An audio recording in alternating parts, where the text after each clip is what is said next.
보증회사 가입비용 100%. 만약 내가 월세 30만원짜리 타워맨션에 입주한다면 첫 계약 시 30만원을 추가로 내야 한다는 것.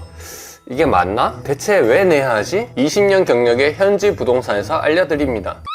자, 보증이 뭐죠? 책임을 진다는 거죠. 보증회사니까 회사가 대신 책임을 져준다는 건데 무엇을? 월세를요. 내가 만약 월세를 안 냈을 때 보증회사가 대신 오너상에게 월세를 내주겠다고 약속해 주는 겁니다. 2007년 리먼 쇼크 이후에 경기 불황, 고령화 사회, 1인 가구와 외국인 근로자의 증가로 인해 연대 보증이 유명무실해졌습니다. 그래서 보증회사가 많이 생겨난 거죠. 이렇게 어려운 설명 말고 쉽게 말씀드릴게요. 여러분이 집주인이고 세입자가 연대 보증을 끼고 방을 빌렸어요. 그런데 이 세입자가 월세 3개월치가 밀려서 집에 가보니 야반 도주를 했어. 그럼 어떻게 하죠? 연대보증인한테 가서 돈 달라고 해야죠. 그래서 찾아갔는데 연대보증인이 강혜상 같은 사람이야. 그럼 아무리 여러분이 정당한 권리를 얘기하는 거라도 말하기가 껄끄럽겠죠. 예시가 그렇다는 거고, 실제로 연대보증인을 끼면 오너상 입장에서는 귀찮고 껄끄러운 일이 한둘이 아니에요. 그래서 이런 니즈를 파악하고 보증회사들이 우후죽순 생겨나기 시작한 거죠. 왜냐하면 월세가 밀릴 일 없이 깔끔하게 일 처리를 해주니까. 오너상 입장에서는 연대보증인보다 편하니까요. 게다가 오너상 어떤 비용도 들지 않아요. 왜냐하면 세입자가 계약하는 거니까. 그래서 오너상 입장에서 손해는 없고 메리트만 있으니 무조건 보증회사 끼고 오라고 합니다. 이건 일본 사람들도 마찬가지예요. 딱히 외국인 차별이 아닙니다.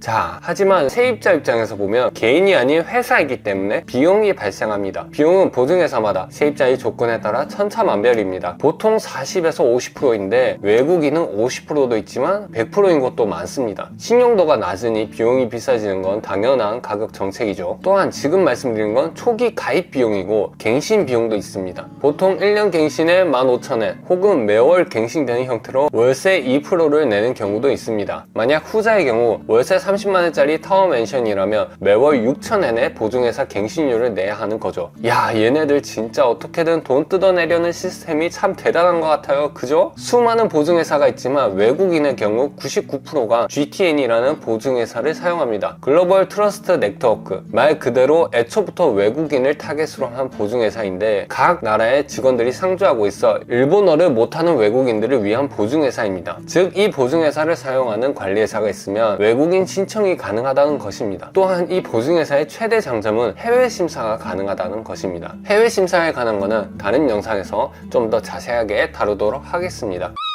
저는 일본에 보증을 서줄 친척이 있으니 보증회사 가입 안 하는 곳으로 알아봐 주세요. 자, 이런 물건이 없는 이유 이제 아시겠죠? 오히려 외국인은 신용도가 낮기 때문에 보증회사에서 연대보증을 요구하는 경우도 있습니다. 즉, 외국인은 비용을 내야 하는 보증회사를 사용하면서도 연대보증이 따로 있어야 하는 거죠. 안타깝지만 어쩔 수 없는 현실입니다. 물론 관리회사를 거치지 않고 개인이 직접 입주자를 모집하는 오너상은 연대보증인만을 요구하는 경우도 있습니다. 오히려 둘 다 필요 없을 수도 있고요. 한국인 기숙사를 운영하시는 분들이 대부분 그렇죠. 하지만 정식으로 부동산 시장에 유통되는 물건 중에 현재 그런 물건은 거의 없다는 것. 가깝지만 너무 다른 일본의 부동산 문화. 오늘은 보증회사에 대한 이야기였습니다. 도움이 되셨다면 좋아요, 구독 부탁드립니다.